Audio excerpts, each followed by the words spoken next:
say airlift system? Yes, and that's, I'm experimenting So like with. for pumping water uphill? Or- Right. So, Well, I was talking to Dave about airlift systems earlier. There's a company in the Netherlands. They're working on airlift systems and creating energy with them and moving water for agriculture.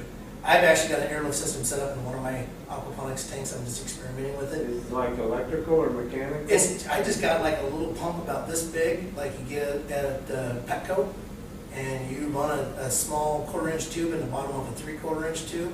Basically, you run it right in the bottom, stick it in about 4 feet of water, and it'll spit water that's been aerated, which is very beneficial for aquaponics system because aeration is, you gotta keep those fish breathing. And so that with an IBC container, I thought would be pretty cool, you know, as soon as I can refine it. But right now, I'm just using So it's called the airlift system? airlift system, and you can find them on YouTube. There's millions of them. And it all comes down to design pretty much with those. But it's a very efficient way to lift water. So you can imagine, like, if you did lose power and there was no hope of power being restored for 30 days, and you had an airlift system installed, and you had like a windmill or a solar panel to operate a little tiny air compressor, you're going to be golden. You'll be able to move your water, aerate your fish, and grow your food. You know, there's guys that have hooked up bicycle. You know, so you get out there and get on your bicycle for 30 minutes or something like that, and pump the water. There's hand crank systems.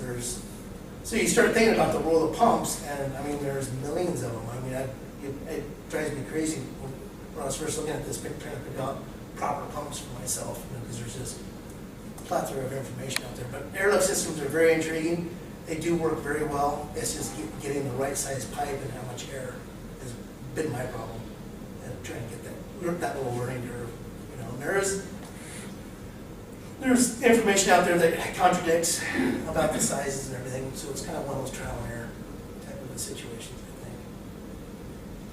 But pumps they're cheap. This pump that's in this system right here for the IBC container, $27 I think is what I paid for it. You know, and if you buy 5, I think you get them for $19 a piece.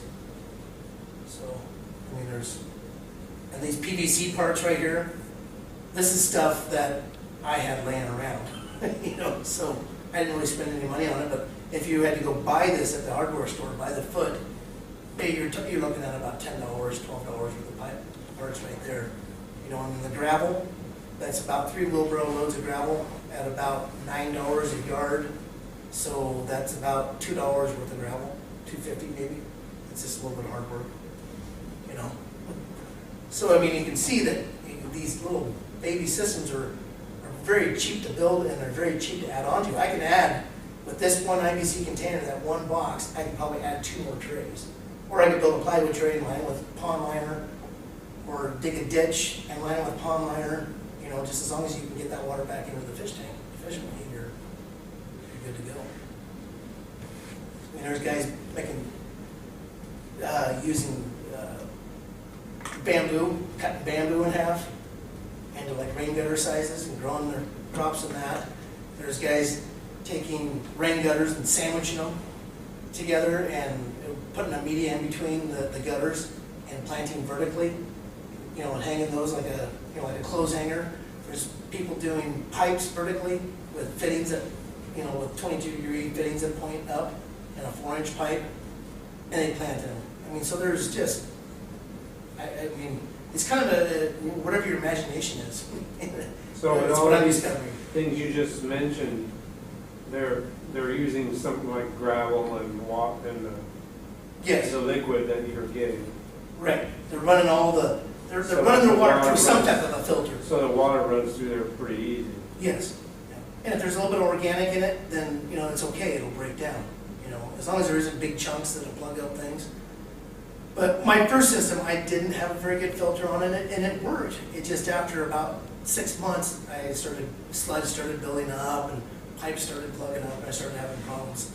Because the first information I read said, you know, which I missed some of the stuff in it, obviously, but that there's certain bugs that you can get to inject into the system, and I tried doing that to help digest some of the food without having a filtration system, but I just didn't have enough. So in the end, I took some space in my greenhouse and built a pretty good filter.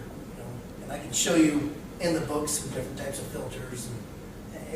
And like, again, everybody has their different thought about what a filter design can be, and there's so many different ways to build them.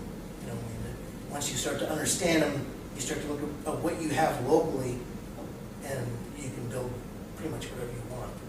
But that's what I try to do is like, okay, we don't have bamboo here, so I'm not going to try to do bamboo right off the bat, but it's an intriguing thought. We have plastic gutters, we can get at Home Depot or Western Building Center or wherever, so you can try that maybe. Or PVC pipe off a construction site that they're throwing away. Piece of 4-inch, cut it in half, and you've got yourself a tray. Or drill holes in the top of it, you've got yourself a drill bed.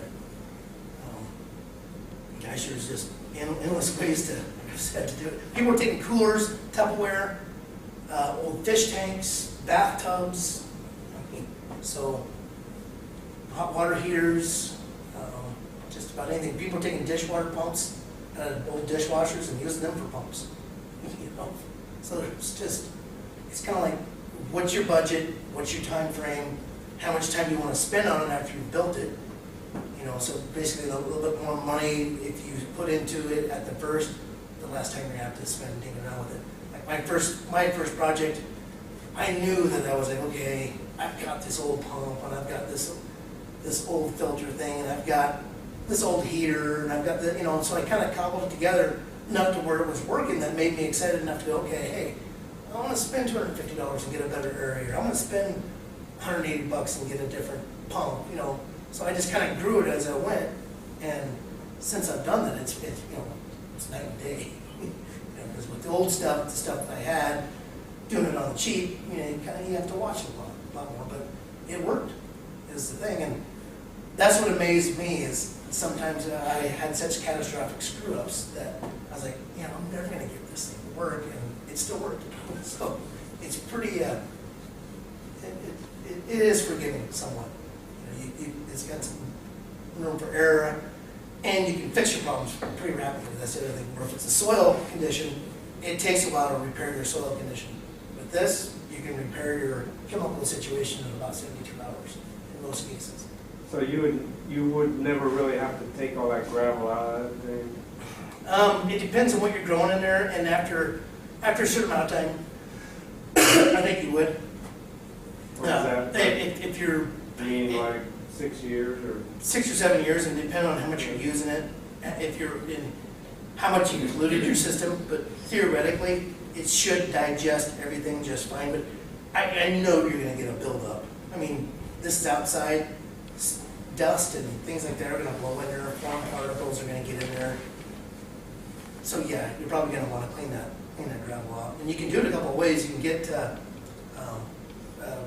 aquarium. Just a basic an aquarium siphon vacuum, or even just like a shop vac, and you fill it up and you get the siphon going and you drive it into the gravel and you just move it around and you can suck a lot of solids out that way. So that's one way to maintain it to help. But generally, from what I'm reading and understanding, what I've got so far, that hasn't been a problem. I mean, because the gravel's, like I said, the gravel is a filter and a digester. You gotta think of it as almost like a septic tank. It's kind of doing the same bacteria that are in your septic tanks or in your composters outside. The same type of bacteria are in here, creating those nitrites and those nitrates. So if you've got a healthy system, you're not overfeeding, and you got too many fish in there, and you're harvesting regularly and getting the organic, as many roots out of there as you can, then they shouldn't have too much of a problem keeping up. Is what I've found. Especially when I installed my new filter in my new system, I was blown away by how much there wasn't any particles left.